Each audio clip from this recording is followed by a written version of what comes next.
Assalamu alaikum wa rahmatullahi ta'ala barakatuhu. Urmatlı Kırgız elim, urmatlı jurttaşlarım, urmatlı musulmanдар, bardığınızlarga Allah Taala'nın жақшылығы olsun, ырайымы olsun, мээрими olsun.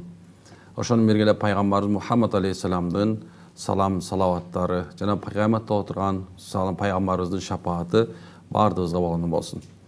Урматтуу уртугандар, бүгүнкү темабыз жан дүйнөнүн азыгы иман деп койдук. Эмне үчүн десек, азыркы мезгил болсун, мурунку мезгил болсун, сиз менен биздин жан дүйнөбүз дайым такай иманга муктаж экенин билебиз. Жана бул нерсенин ушул канча деген башыбызга кайык апа келгенде, сүйүнүчтөр келгенде, ушул иманы бар себебинен гана көптөгөн адамдардын бул дүйнөдөгү жакшылыгынан, рахатына батып, жаманчылыктын күйүтүнөн чыкканын көрүп жүрөбүз. Сүйүктүү пайгамбар Muhammed aleyhisselam качан пайгамбар болуп келгенде, аларга адамдардын бардыгына, же болбосо Мекке элине Алла Тааланын улуулугун, ошондой эле ла илаха иллаллах келмеси менен келген деген, жана өзү Мухаммадур Расулуллах экендигин айтканда, кийин гана адамдар түшүнүп башташкан. Же болбосо ага чейин адамдар кыйноонун үстүндө, ошол эмеде жан дүйнөсү кыйналып, кысылып жашап атышкан эле. Алар көптөгөн кудайларга сыйынып менен, көптөгөн буттарга сыйынып, ырым-жырымдарга берилип, ушундай бир имансыздыктын сазына батып кеткен мезгилде пайгамбар саллаллаху алейхи вассалам аларга куткаруучу болуп келген. Качан алар пайгамбарыбыз айткан Алла Тааланын өкүмдөрүн кабыл алгандан кийин Меккенин ичиндеги кээ бир адамдар жан дүйнөсү жыргап, жан дүйнөсү туткундан чыккандай болуп рахат алып башташкан. Мына ошондо ошо рахатты башка бирөөнө бөлүшүү үчүн көптөгөн адамдарга, аларга таалим, тарбия иретинде айтышып, алардын жүрөктөрүнө дагы болсо түнөк таптыра турган сөздөрдү айтышып, иманга чакырышкан. Качан алар иманга чакырганда көпчүлүк адамдар ошол замандагылар жакшылыктын жарчысы болгон сөздөрдү укканда жүрөктөрү иманга толуп ошол замат кабыл алышкан. Кабыл алып дагы жөнүнө койбостон 1-2-3 күндүн ичинде 30га жакын адам иман келтиришип, пайгамбардын аркасынан ээрчи турган болушкан. Бул эмнени билгизет? Анткени ошол заманда көптөгөн адамдардын жан дүйнөсү кыйналып турган эле. Билесиздер, бул Алла Тааланын сөзү, бул Куран. Куран кандай? Куран Алла Таала кандай улук болгондой эле, Алланын сөзү Куран дагы ошончолук деңгээлде улуу кудуретти болуп келет. Кимде Куранды алдыга кое турган болсо, ал Куран дайыма чындыкка, ошондой эле жакшылыкка жетектеп кете берет. Ал эми кимде Куранга көңүл бурбаган болсо, ал Куран аны артта калтырып, ошол эле мезгилде имансыздын сазына бата берерин билебиз. Качан аларга пайгамбар саллаллаху алейхи Куранды окуганда, алардын жүрөктөрү ушунча канчалык капырчылык болгон болсо да, канча жүрөктөрүндө ишеним жок болсо дагы, Куранды окуганда ушунча жан дүйнөсү эргип кетишкен. Эми дагы бир окуяга турган болсок, Меккенин мушриктери пайгамбар саллаллаху алейхи вассалам Куранды окуганда аны уккусу келет эле. Бир күнү эки мушрик, же болбосо көп кудайга сыйынгандардын арасы экөөсү бири-бирине ушундай бир Куранды угуп отурушуп, акырын жанына пайгамбардын жакындап берип, баштары менен баштары сүзүшүп, бири-бирин көрүп уялып кетишкен. Сен эмнеге келдиң бул жерге десе, мен ушундай бир деп айтайын деп баратып, жок, сен деле мени уга турган, мен ойлоп келе турган нерсени ойлоп, көздөп келдиң да деп суроо берди. Ошол мезгилде баягы ооба дешип туруп экөө тең ушул мусулманчылыкты кабыл алышып, эртеси күнү пайгамбар саллаллаху алейхи жанына барышкан. Эми карайлы, бул дүйнөдө дагы ушул эле мезгилде азыр Меккеде орун айта турган болсок, Мединеде орун айта турган болсок, сиз айтышыңыз мүмкүн, ал заман өтүп кетти. Бул ал заман бөлөк эле, элдер бөлөк эле.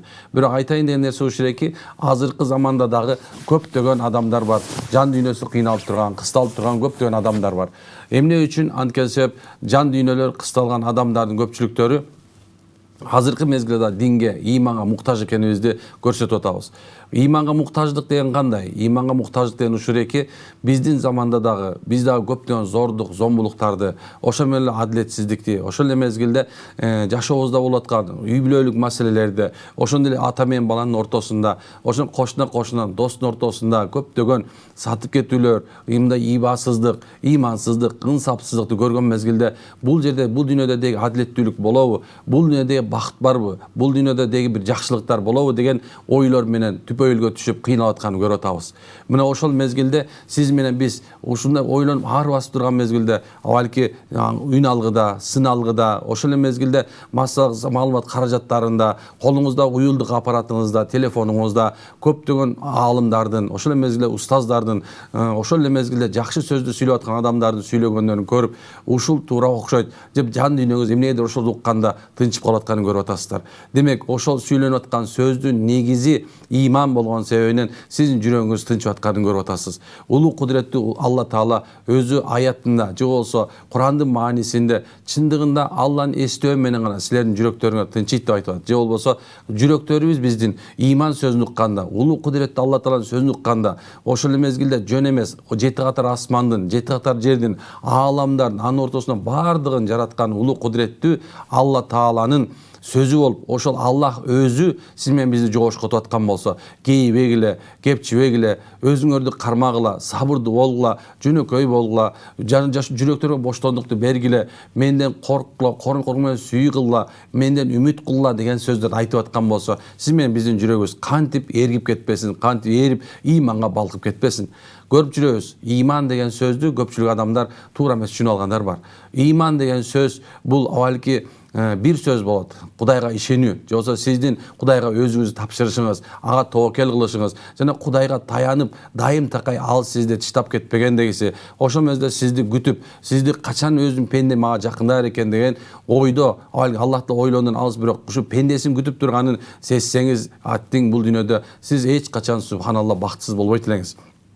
Улуу кудуреттүү Алла Таалабыз сиз менен бизди сүйө тургандыгын көп Куранда айтат. Ошол мезгилде пайгамбар саллаллаху алейхи вассалам дагы өзү Алла Таала менин пендем мага алсыздык кылат, менин пендем мага күнөө кылат, менин пендем мага сабырсыздык кылат, менин пендем ушундай капырчылык кылат деп керек болсо, менин пендем мушриктик кылып атат. Бирок мен да болсо райым кылып, мээримимди төгүп, алардын бул күнөөдөн кайта тургандыгын күтүп атам деген жери бул ажеп жөн эле эместир.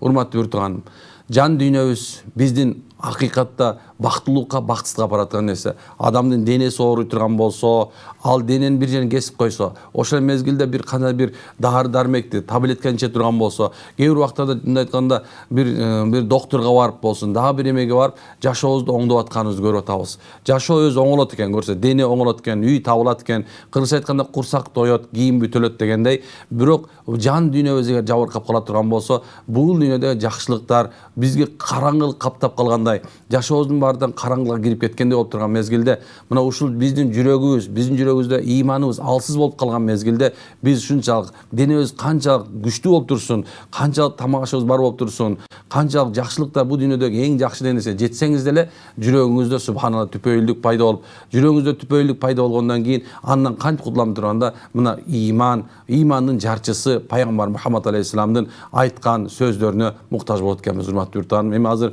кичине болсо да бир суроолорубуз бар экен, ошого жооп берели. Мүмкүнчүлүгүбүзгө жараша, билгенибизге жараша жооп берүүгө аракет кылалы иншалла. Ассаламу алейкум. Мен 17 жаштамын. 16 жашар кызым менен бир ай сүйлөшүп, аны сүйүп калдым. Бир айдан кийин сүйлөшпөй калдык. Жүрөмдөн кетпей жатат. Кантип унутсам болот? Ал кызды устаз дейт. Ушундай нерсенин жөнүндө айткым келет. Балам, бул сиздин бул сүйүү эмес, бул мындай айтканда жан дүйнөңүздө кандай десем бир азгырык эле жөн эле. Андай мүмкүн эмес. Пайгамбар саллаллаху алейхи вассалам сүйүү никеден кийин деп айткан. Ага чейинкилердин баардыгы тең балки кызыгуу, балки субхана жетүүгө болгон ашыктык болуп эсептелет. Бирок сүйүү деген бөлөк болот. Сүйүү деген бир ойлонуп түшүнүш керек. Мындай айтканда эртеңки күндө жоопкерчиликтүү болот. Ошо үй бүлө курулгандан кийин анан сүйүү болот, унутпашыбыз керек. Азыркысында кейбей эле коңуз, андан көрө истигфар көп айтып, балам мечитке барып Куран жатта. Ассаламу алейкум. Турмушка чыкканыңызды алсам болобу? Болот. Бир кызы бар. Болот. Мен үйлөнсөм, ал кыз ненесинин колунда калат. Биз менен чогуу жашаса, мен үйүмдө такыр болбой атат. Мен буга чейин үйлөнө элекмин. Эми субханалла, биз турмушка чыкканыңызды алгаса болбойт деп айтпайбыз. Жубан, кээ бир кыргызда сөзүбүз бар. Кызга берсиз жубан бар деп айтат. Эгерде сиз ошону күтө ала турган болсоңуз, ошону сүйө ала турган болсоңуз, ошону багала турган болсоңуз, алсаңыз болот.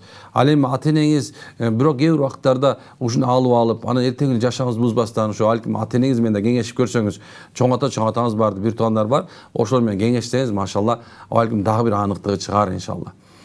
Assalamu aleykum ustaz. Wa aleykum salam. 4-kursta Bişkek'te okuyum. Arap, İngiliz dilin buyursa okunu bütсем, çet өлкөдө fıkıh, şariat жаатын okusam деген бирок кайда кантип тапшырсак болот? Кеңешке муктажбыз. Эми биринчиси чет мамлекетке барып окуу үчүн же болбосо диний окуу үчүн Кыргызстандагы диний окуу жайларды окуп алсаңыз жакшы болот. Ханафи мазхабы менен, Матуриди акыйдасы менен, мындай айтканда биздин динибизде эскиден келаткан ата-бабабыздын жолуна сугарылып, илим менен сугарылып аткан четке барсаңыз, иншалла адашып кетпейсиз. Иордания, Египет, Мекке, Медина, Пакистан, канча деген жерге барсаңыз да иншалла Кудайым насип кылса, Кудайым буйрса, илимге жетесиз Кудай кааласа. Ассалам ustaz, мага кеңеш бериңизчи. Менин жүрөгүм кысылып, эч нерсе желание жок. Бат чарчап нерв болуп атам. Илам келип эле бук болуп калам, келе албай атам. Кеңешиңизди күтөм сизден. Эми биринчиден сиз мындай психологко барып көрүңүз. Ошол менен эгерде мындай аял киши боло турган болсоңуз, жакшы бир адамга өзүңүз сырыңызды айтып алсаңыз жакшы болот. Авалги эркек киши боло турган болсоңуз дагы бир атаңыз менен отуруп бир сырдашып, кептешип, жакшынакай бир сөздөр сүйлөшүп, анан кийин Аллахка истигфар айтсаңыз, авалким жакшы болот эле иншалла. Көп убакыттарда кысылып, сыгылып, кыйналып аткандар боло турган болсо, көп мындай жакшы кеңешке муктаж болгондор бар. Ошо жакшы кеңеш берип атырган авалким мечитиңиздин имамына, ошондой бир жакшы Алла жолунда жүргөн бир туугандарга жолугуп, авалким сизди бир туура жолго салар иншалла. Узун суроо экен. Күйөөм 4-5 күндө келет дейт. Демек 4-5 күндө келет десе эле болду. Белгилүү, субханалла, үй бүлөлүк маселе. Урматтуу yurt туугандарым. Биз бул дүйнөдө азыр укуктук мамлекет болобуз. Бирок ошол эле мезгилде укуктун үстүндө милдетибиз бар, билесиздер. Мамлекеттин алдында биз милдетибиз бар. Мамлекетти сактап калышыбыз керек, мамлекетке тынчтык алып келишибиз керек, мамлекетке жакшылыктар беришибиз керек. Ошондой эле үй дагы өзүнчө бир мамлекет. Ошол аял дагы, эркек дагы колдон келишинче ошол биринин укугун сураардан мурда бирине болгон милдетти, же болбосо жакшы мамиле кылуу, сүйүү, мухаббат деген нерсени кылсак да жакшы болот деген ойдомун иншалла. Саламатсызбы? Мен жашым 17-те, 5 убакыт намаз окучумун. Кайра жумушка байланыштуу окубай калды. Кайра окуп баштасам болобу? Айтып аткан намаз таштап кайра окуган болбойт, чоң күнөө болот деп. Жок, бул өзү аз окубай жүргөнүңүз өзү күнөө. Окуп кайра баштай бериз, калгандар муруп калганыңыз каза болот, мойнуңуздагы жүк боюнча кала берет. Ошону ордун толтурууга аракет кылыңыз. Окубай калган өзү тыштап коюп чоң күнөөлөрдүн катарына кирет. Негизи эле намаз бул парз болуп эсептелет. Ким намаз окубай жүрсө, мен кийин окуйм, канча окуйм десе деле, анын мойнунда парзы түшүп калбайт, дайыма парз боюнча калат. Мойнуңда карыз болуп кала берет. Ошо карызды өмүрүң өткөнгө чейин ошону бүтүрүшүң керек. Болбосо кыяматта мөн үчүн жоопкерчилик бар экенин унутпашыбыз керек. Эң биринчи сурак намаздан болот. Кутман кечиңиз менен ustaz. Рахмат, сиздики дагы. Менин суроом бар эле. Ата-энем ичип алып каргай берсе, ошол каргаш өтөбү? Эми кечирип коюңуз, жаман сүйлөсөм, каргышы какпашына деп коет кыргызда сөз бар. Ошол ичип алып, акмактын оозунан чыккан жанагы дөдүргөн сөздөрүн себебинен коркуп жалат болбоңуз. Ага жөнүнө коюңуз. Эми ата-энеңиз экен, кечирип коюңуз. Мен туура эмес сүйлөп алсам, баарыңыздан кечирим сурайм. Бул менин сөзүм эмес, ата-бабабыздын сөзү. Кээ бир убакыттарда кээ бир ата-энелер ушундай бир жинди сууну ичип алышып, жанагылар чегип алышып, эркек менен аял экөө мушташып алып, балдарын каргагандар бар. Кээ бир убакыттар аракка акча бербей койсо каргагандар бар. Андай каргыш өтпөйт, Кудайым сактасын. Ошол сөзүн айтат, каргышым какпашына деп. Биз Мүрзөнүндө жашайбыз. Анан атам Мүрзөгө мал киргизе берди. Коюңуз болбойт, бул кылган десе укпайт. Кайра биз урушат, кантип түшүндүрсөк болот. Эми Мүрзөнүн ичине кой жайганга болбойт деген сөз жок го. Бирок субханалла эми жакшыраак деле эмес го, баягы адеп үчүн. Бирок анын ичинде баягы чөптү аны муну жей турган болсо эчтеке болбойт. Анан эми атайлап киргизип коюп ошонун ичинде жүрүшү адепсиздиктин катарына, же болбосо мындай бир өтүп кеткен адамдарга урмат сыйдын жок болушу болуп эсептелет, Алдамчы адамдардын акыретти боюнча эскертүү айта кетсеңиз, азыркы заманда алдоо жолу көп менен жашагандар кесиби сыяктуу эле кабыл кылышты. Бул чоң көйгөй, үй бүлөнүн ичинде да бар, жана үй бүлө бузулуп да келатат. Эми туура ушул мындай айтканда алдамчылар азайбай койду. Мына билсеңиздер, телефонуңузга күнүгө мындай ички иштер министри эскертет, чөнтөкчүлөрдөн абайлагыла, ошол менен жана телефондогу мындай айтканда алдамчылардан, ошол шылуундардан абайлагыла, мындай келсе мындай кылбагыла деп атат го. Мен ошолордун баарын, ошол шылуундардын баарын айтат элем. Кудай силердин субхан жазаңарды бул дүйнөдө ахиретте да берип коет. Бул дүйнөдө эле көрөсүңөр ошону. Элди алдап, бирөөнү алдап, ошо менен жашагандар Кудайдын каргышына калбагыла. Кудайдын каргышы деген жаман. Аны элдин каргышы андан да жаман болуп кетет. Кудай сактасын. Наузубилла. Алдамчы жана чагымчы бейишке кирбейт деген пайгамбар. Ошол сенен алдамчылар, элди шугулда алдап аткандар, Кудайдан корккула. Кудайдан коркулатындарым. Силер дагы мусулмансыңар. Алейкум субханалла, силердин ахиретиңер бар. Кудай алдынан жооп берип калбагыла. Ассалам устаз, 11-класстан медресе тапшырса болот. Ооба, Кыргызстандын мыйзабы боюнча 9 жаштан жана 9-класстан 11-класста күбөлүңүздү алып алып, баардыгына медресе тапшыра берсеңиз болот иншалла. Биздин кыргыз мыйзамыбыз, кыргыз элибиздин мыйзамы ушуга жол берет. Саламатсыз устаз, мен азыр намаз окуй албай калдым. Операция болду, бирок зикирлерди жүрөм. Салаваттарды айттым, кабыл болом мен. Эми намазыңыз субханалла дагы деле болсо айтам, карыз боюнча мойнуңузда кала берет, канча болсо дагы. Эми зикирлер болсо сообун таба бересиз. Жатып болсо дагы намазды таяммум менен окуганга аракет. Таяммум деген өзү бар. Ошонун илимин үйрөнүп алыңыз да, жатып алып болуп, туруп алып, отуруп алып болсо дагы ошо ийме менен окусаңыз болот иншалла. Ассаламу устаз, кечинде апам аябай кыйналган абалда түшүмө кирди.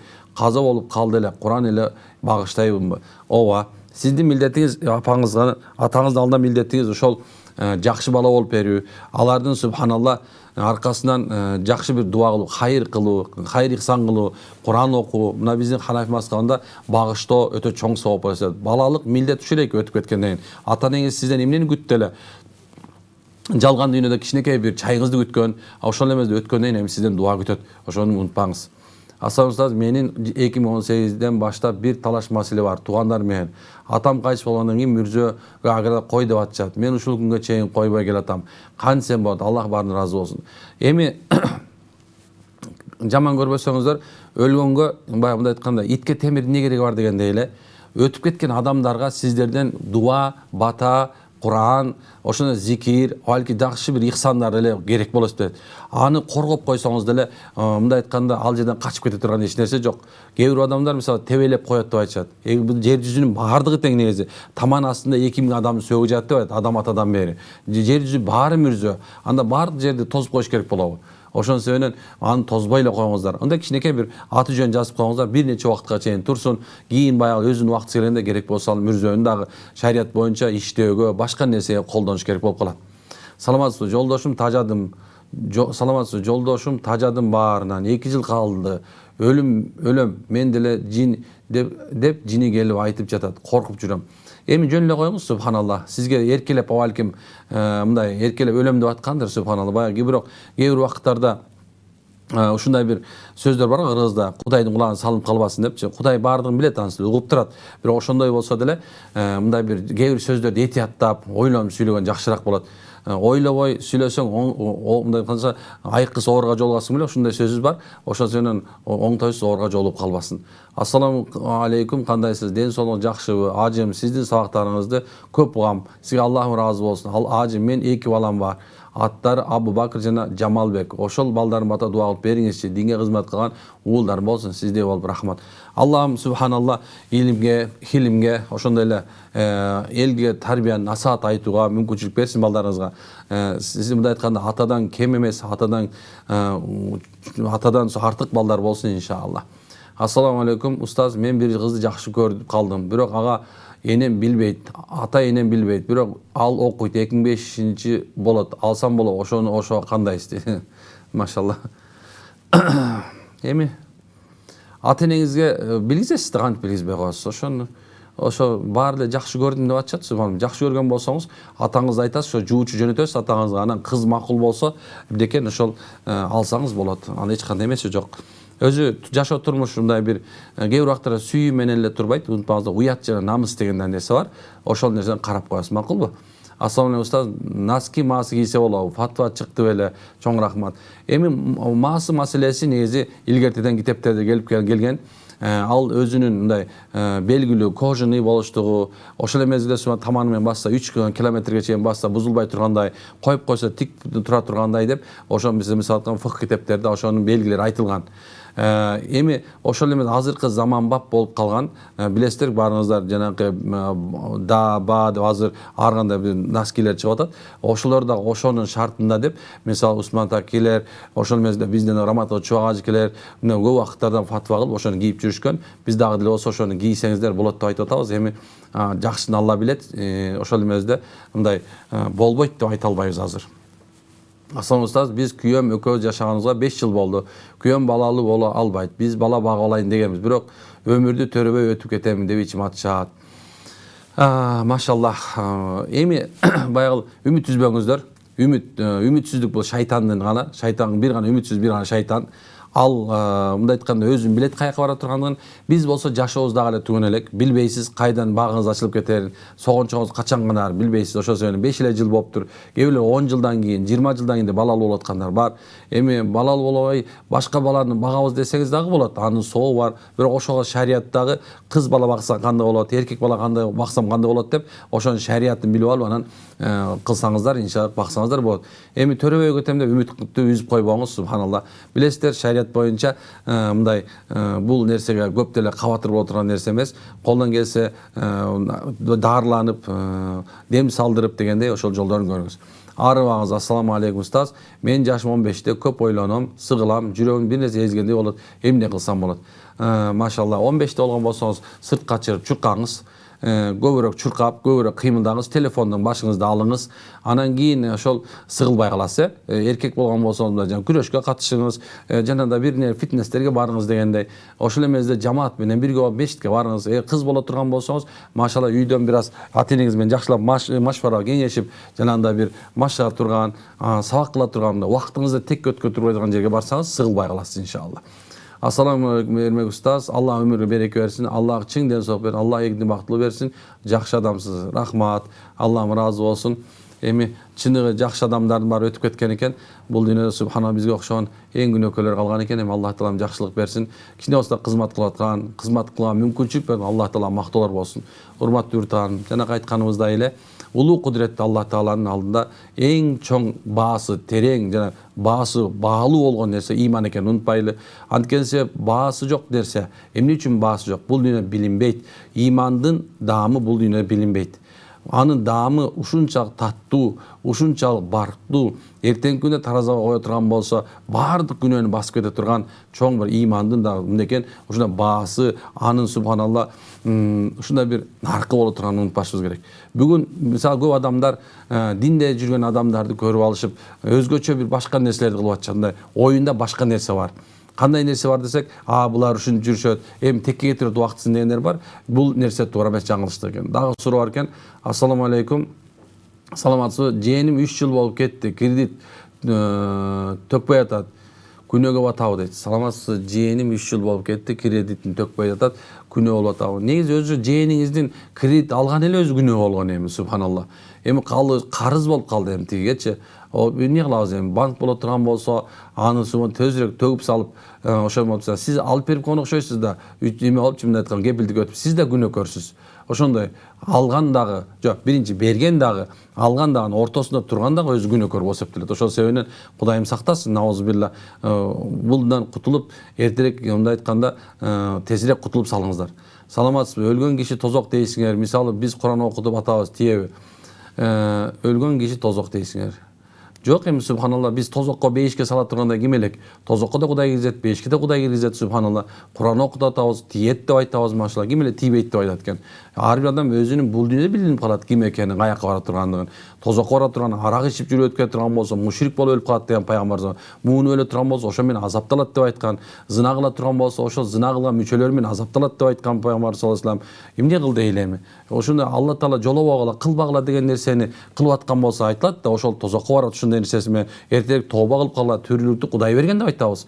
Анан эле субханалла тозок дейсиңер, бейиш дейсиңер деп жүрөгүңүздө ишеним болбогон болсо, Кудайым набыз сактасын сизди. Ушул нерсе суроо берүүдөн ойлонуш керек. Же тиерине ишенбесеңиз, же тозок бар экенине ишенбесеңиз, анда эмне жашап жүрөсүз бул дүйнөдө? Кудайым сактасын, набыз билла. Assalamu ustaz, azыркы учурда намазымды баштай албай бекемдей ала жатам. Кеңеш бересизби? Баштай бериңиз. Аллахым разы болсун сизге. Баштаган өтө сонун. Бул сиздин жакшы бир кадамыңыз. Жашоодо ар кандай кадамдар бар. Ошол сиз ийгиликти көздөйт кадамыңыз, бейишти көздөйт кадамыңыз. Бир эки рекат намаз, үч мындай биринчи намаз, экинчи ушу 5 мал намазды акырындык менен, тез-тездик менен турууга аракет кылыңыз. Өмүр кыска. Ассаламу алейкум. Телефондон берген талак түшөбү деп айтып кетсеңиз. Жок, негизинде суу талактын телефондон бересизби, СМС мененби, WhatsApp менен жазасызбы, голосовой жөнөтөсүзбү? Үч талак айтып койдуңуз, болду. Анын иши бүттү. Ошон сен түшөт эле ал. Бирок ушу талак маселесинде мынакей азыр муфтиятта атайын фатва бөлүмү бар. Ошол жерге барып, аялыңыз экөөңүз, күйөөңүз экөөңүз барып чечишсеңиз жакшы болот иншалла. Ассаламу устаз, кандай ден соолугуңуз жакшыбы? Сүро үйлөнөйүн деп эки баласы бар. Бирок бирөөнү жакшы көрүп калдым. Өзүмө кичине улуу үйлөнөйүн десем мамасы каршы болот. Эмне кылыш керек? Машалла, өзүңүздөн кичүүрөөк, анан пока балалуу болбогон деле карап көрсөңүз болот. Андайлар дагы бар. Анан улуу, жашы улуу болсо деле кээ бир убакыттарда жанагындай турмушка чыкпагандар деле бар. Анан эми байкаса жана башында айткандай, кызга бериш жубан бар деп айтабыз. Балким субхана ошол жагып аткан болсо, ата-энеңиз айтып көрүңүз, барып жуучучуп көрсүн, анан алсаңыз болот. Ассалаумағалейкум, Аллахыңыз разы болсун, аман болуңуз, рахмат. Алла Таала баарыбыздан аманчылыкты берсин. Билесиздер, пайгамбарыбыз айткан, бүгүнкү тамагыңар бар болсо, машалла, үй бүлөңүз жаныңызда болсо, ата-энеңиз жаныңызда турган болсо, бир күндүк кичине ишиңиз бар болбосо, сыртка чыксаңыз тынччылык болсо, мына ошол эки бакыт деп айткан. Ассаламу алейкум устаз, мен баламдын атын Нурали деп койгон, оюңузду айтсаңыз деген. Өзү ушул Али эле деп койсоңуздар жакшы болот. Өзү Нурали, Шер Али деген сөздөрүбүз бар. Бирок мындай жанакындай кээ бир убакыттарда шиялардын Алини Кудай деп кеткенде, Аллах нуру самавати вал ард. Аллах Таала айтып атты, Аллах дейт, асман жер нуру дейт. Демек, бул жерде айта турган нерсе Алланын сыпатын бир инсанга берүү жакшы эмес өзү. Саламатсызбы устаз? Мен күйөөм менен жашаган 5 жыл болду. Акыркы 2 жыл ичинде күйөөм мени мал, чочко деп сөгүп сүйлөтө турган болду. Чочко деп сөгүнүп сүйлөй турган болду. Эмне кылсам болот? Мурунку сүйлөшкөн кызы менен жазышыптыр. Эми ал изменияга киреби? Ооба, субханаллах. Так, ошондо эми өзү жакшы деле эмес экен. Чочко деп сөгүнүп аткан болсо, анда өзү ошондо чочконун эркеги болуп эсептелет, Ушундай да туурабы? Анан кандай субханалла, кандай болсун, адам менен чочко жатпайт да. Ошол өзү чочко экен, анда субханалла, эмнекен кадырыңызга жетпесе, ушундай бир жакшынакай бир жашооңузду кадырлай албайса, мурункуну издеп жүргөн болсо, эмне кылабыз, эмне дейсиз? Кудайым сактасын андайдан. Саламатсызбы? Менин күйөөм көп аялдарга барат, көп жүрөт, жашоо жакшы, бирок эмне себептен өзү да билбейт. Иман берсин деп дуа кылып коюңузчу. Иман берсин, иман берсин, иман берсин. Эмне кылабыз?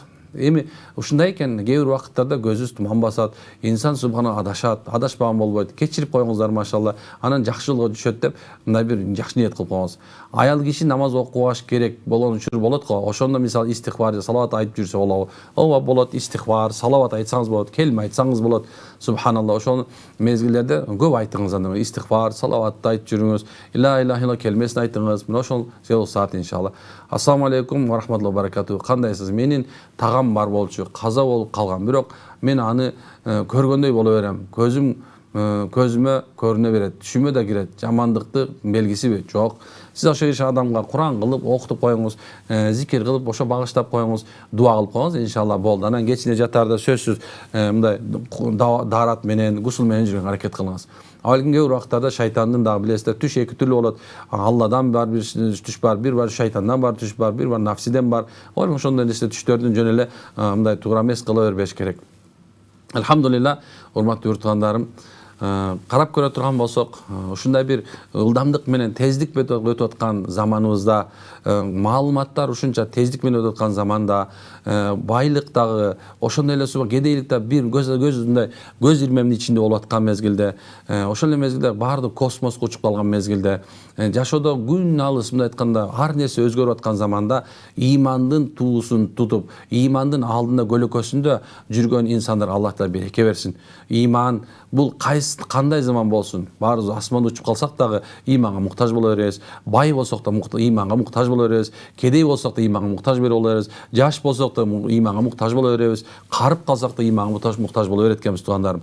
Демек, имандын баасы имандын кадырын эч качан чүрүп салбайлы. Иман жолунда жүргөн адамдарды сыйлайлы. Иман жолунда жүргөн адамдарды кантип сыйлайбыз десеңиз, биз мындай кыла албай атабыз, мындай жолдо жүрө албай атабыз. Аттың дүнүйө эгерде жашообуз оңолуп кеткенде ушундай кылат элек деген сөздө мындай өзүбүздү жоошкотуп болсо дагы имандын мына кадырын түшүп ага чек келтире албайлы. Анткени азыркы заманда оозуна алы келбей, кээ бир адамдар илими жок эле, эч нерсени түшүнүп, аңдап билбей эле, биздин заманда мындай болчу, бизде жок болчу, бизде тигиндей болчу деген сөздөрдү айтышып көптөгөн адамдар иманга шек келтиришет. Иман жолуна дегенибиз иманга шек келтирүү, Кудайга шек келтирүү, Кудайга шек келтирүү бул адамдын имансыздыкка апарат.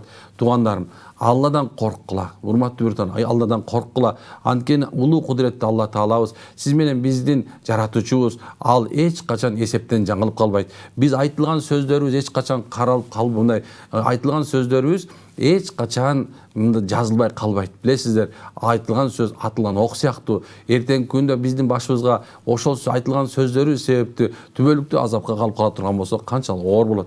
Бирок биздин динибиз, биздин иман жолубуз дейли, мусулманчылыгыбыз, исламда, биздин шариятыбызда бизги тозокко түшүп калсын деп өкүм кылынбайт. Биздин шариятыбыз, биздин иманыбыз бир гана түбөлүктүү бейишке, бул дүйнөнүн дагы бейишине, ахиреттин дагы бейишине субханалла үндөй турган дин жана илим экенин унутпайбыз. Ассаламу алейкум ва рахматуллахи ва баракатуху. Баарыңызга тынччылык, үй бүлөңүздө береке болсун. Ассаламу алейкум.